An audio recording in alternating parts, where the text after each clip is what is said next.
little bit more about my involvement. Those that have been to this library, to this event, might have heard me speak. But Will Bruder, he couldn't make it today, so I'm doing this.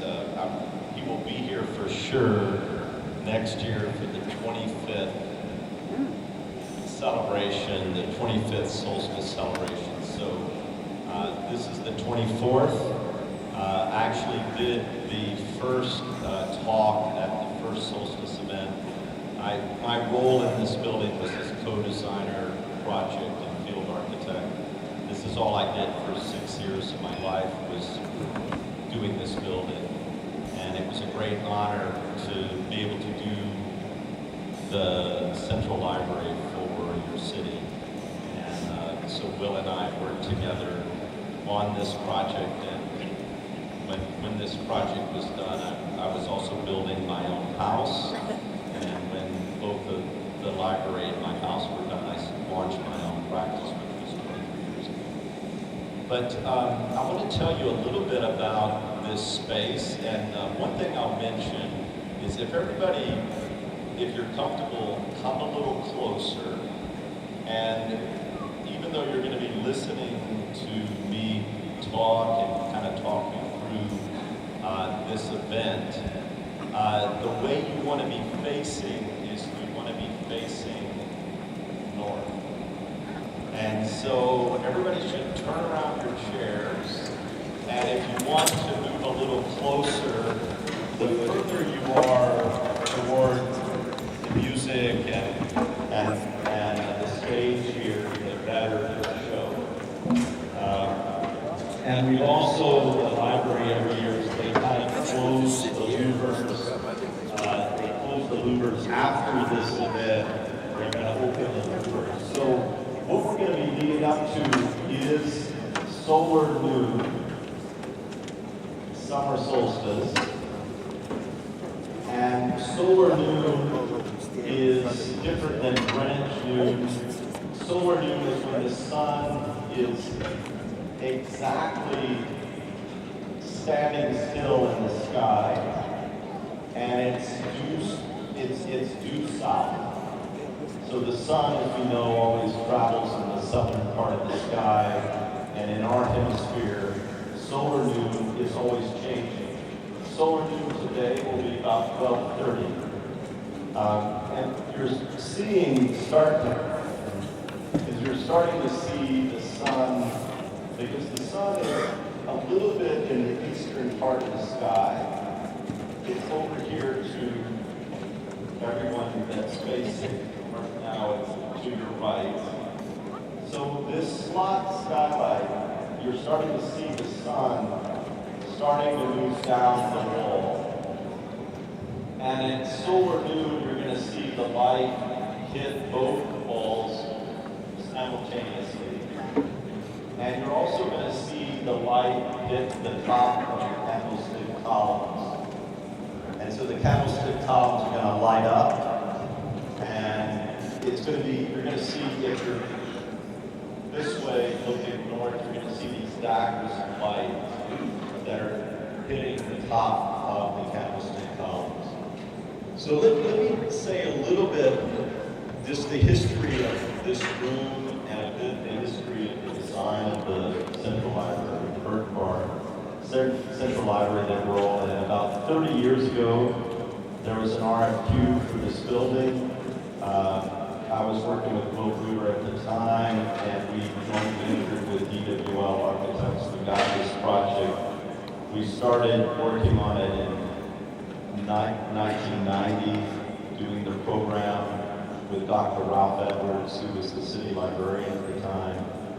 And what evolved out of that programming was the idea, which was really Dr.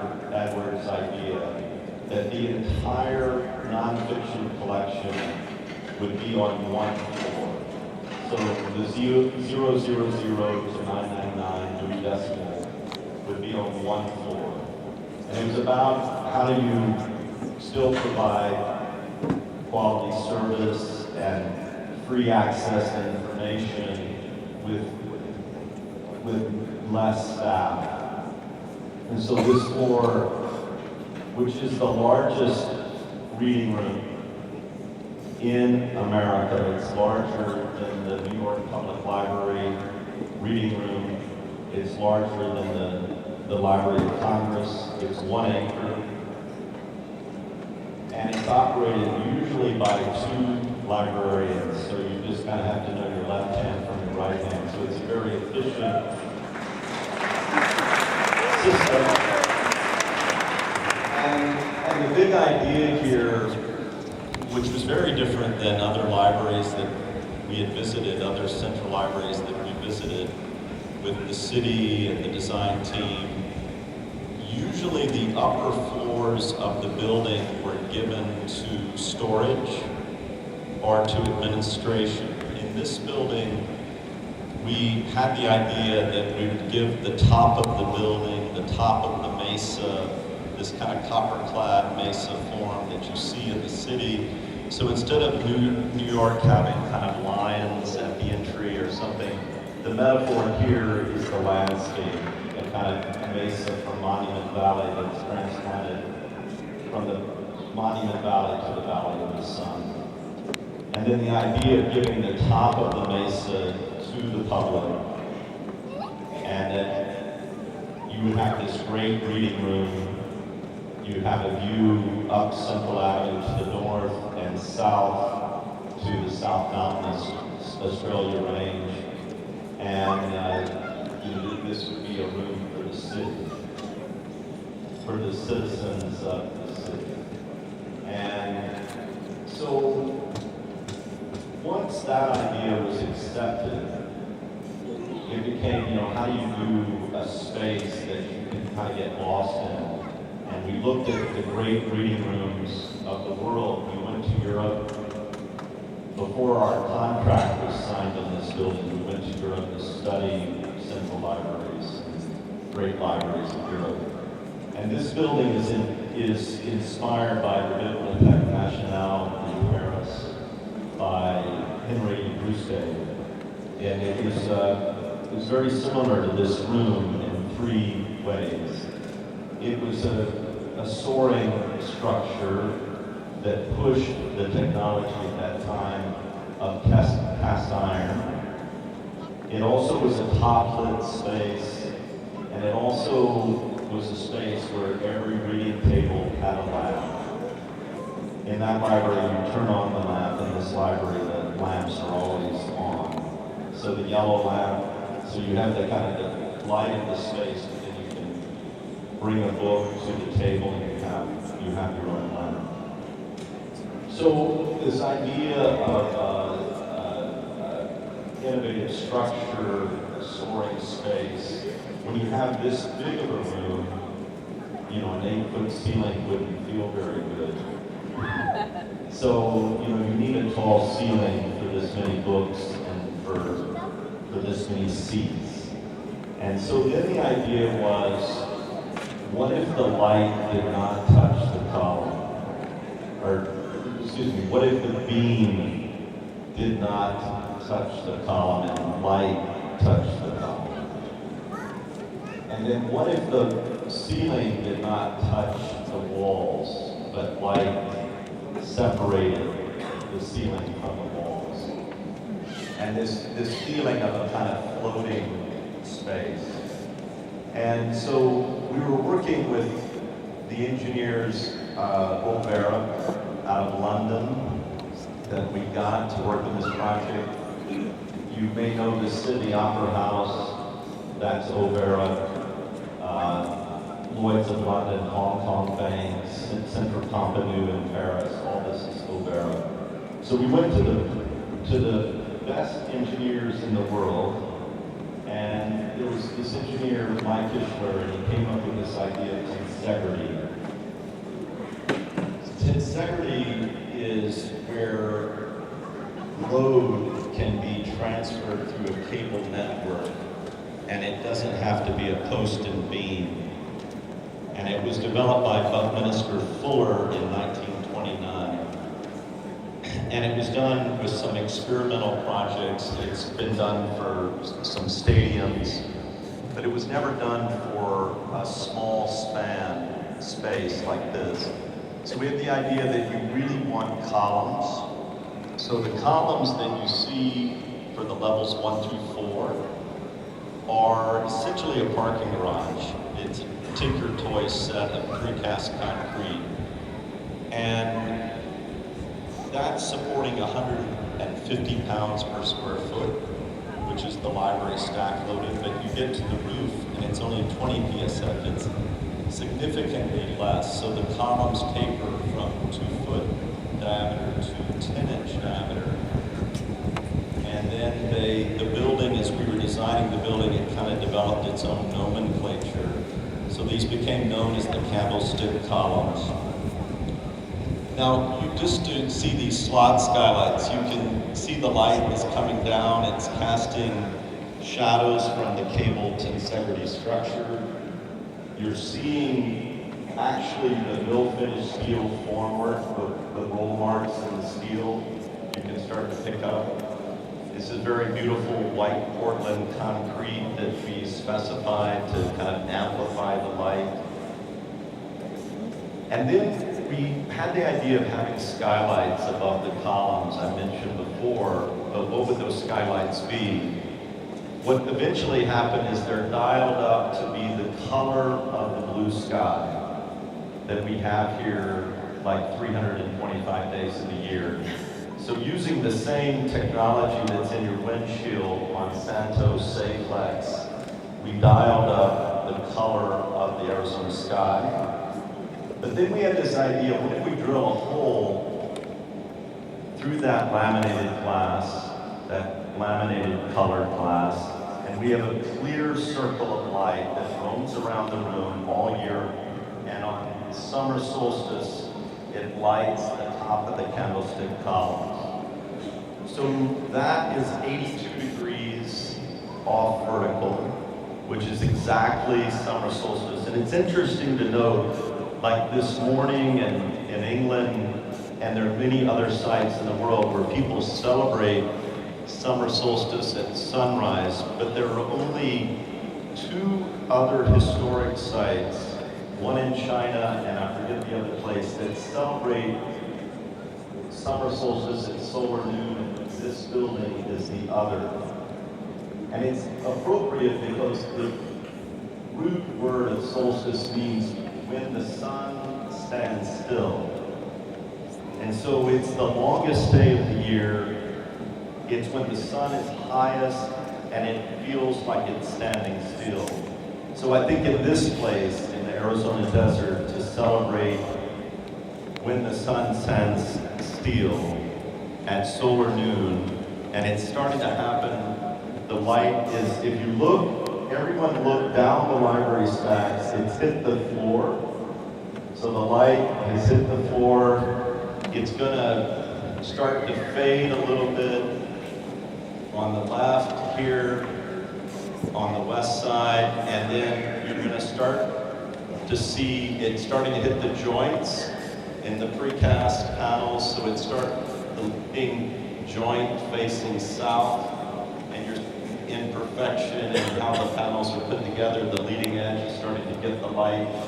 This light's going to start to fade, and for a moment you're going to see a kind of faded light that is lighting both walls at the same time. It's coming up in about 3 minutes.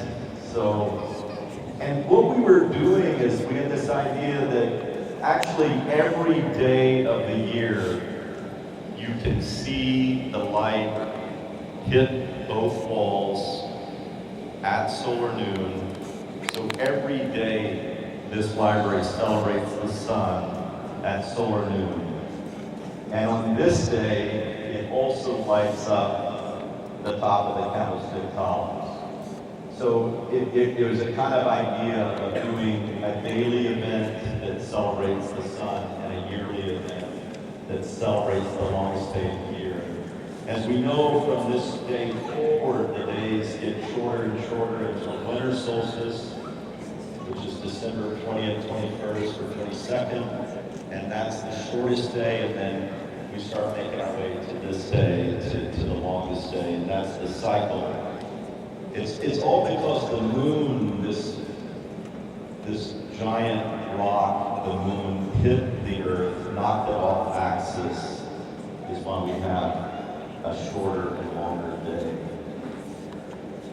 So you're starting to see the light come down on the eastern spots of the light. And for a moment, you're going to see the light on both walls. And as you start to look at the top of the candlestick that's supporting the tensegrity structure, you're starting to see a symmetrical dagger of light that is from the top of the metal to the bottom, which is the top of the concrete. And at that moment, we're going to be celebrating solar noon, summer solstice 2019.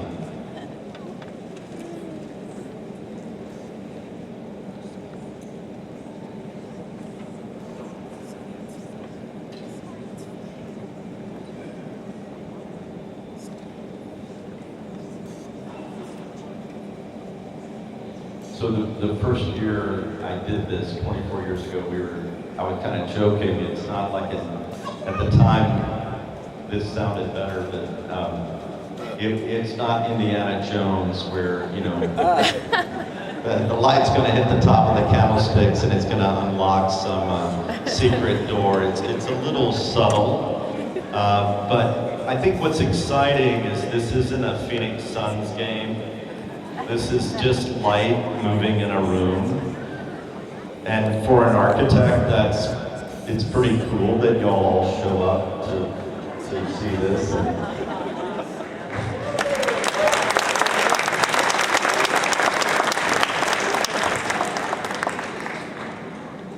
So, you know, and I think, you know, buildings and sites across the world do celebrate our relationship, the universe with the sun and all. So it's pretty much, it's happening right now. The light just is coming down the east wall. The west wall is fading very quickly. Right now, summer solstice, solar noon, 2019. Right?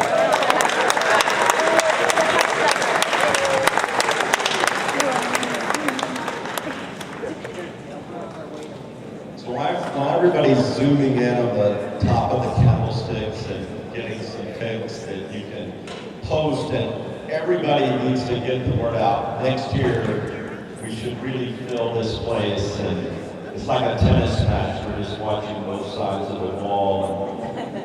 But I'm going to mention this one little detail that I love to share. If you also notice that center skylight in the conning tower above the atrium, it's like, you can tell it's right in the middle. And you'll notice now when you're driving around why, you know, solar noon is when the poles and everything are casting shadows due north. But one really interesting thing with this circle of light, this clear circle of light, when you're back here at the library, you'll notice it rolling around on the carpet. I want to mention, Will and I were standing here after the building was done. It was before this event, and the sun was in the west sky. It was about 3 o'clock. And that circle of light over there on this column, that little circle was hitting this column. And this little circle was hitting that column, and that circle was hitting that column. So the sun's west, and it's moving into the north part of the sky, which happens in the summer, folks. And what we can see is a comet, like a comet streak of light on the north side of the column, coming around. And as the sun went into the west sky, the comet streak came around the southwest base of the column. And so there was this very interesting, imagine the form of a comet. It's a bright light, and then it flares and it fades. And we're seeing that on every single column on the southwest side. And then we're standing here and we watch that comet streak of light disappear from south to north,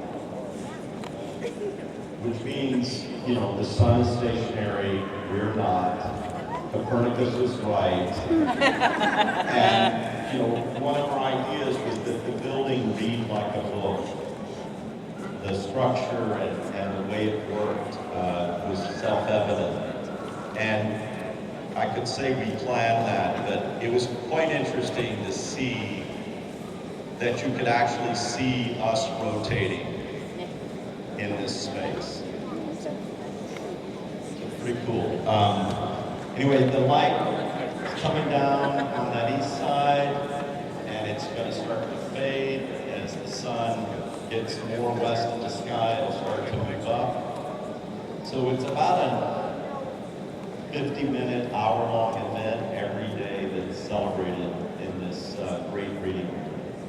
And then look forward to seeing everyone here for the 25th celebration, 25th Summer Solstice Solar Noon event here at the Burton Barr Library. Thank you.